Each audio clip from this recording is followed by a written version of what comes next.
जरांगे पाटलांच्या बसलेल्या बैठकीतल्या उपोषणावर लाठीचार्ज करण्याचा आदेश कोणी दिला? का उच्चस्तरीय चौकशी कर? सगळा महाराष्ट्र पेटलाय ना.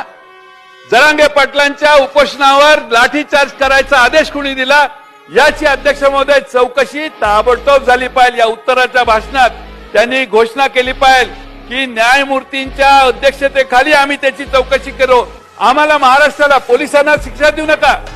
महाराष्ट्राला हे कळलं पाहिजे कोण तो बहादर आहे, माईचा लाल आहे की ज्यांनी बसलेल्या महिलांना, लहान मुलांना, भजन म्हणणाऱ्या महिलांना आणि बसलेल्या शांततेत चाललेल्या उपोषणावर लाठीचार्ज करण्याचा आदेश कुणी दिला एवढं एक नाव महाराष्ट्राला कळलं पाहिजे. बाकी सगळं सोडून द्या तुम्ही. कुणी आदेश दिला? डीएसपीने दिला का? कलेक्टरने दिला का? प्रांताने दिला का? का मंत्रालयातून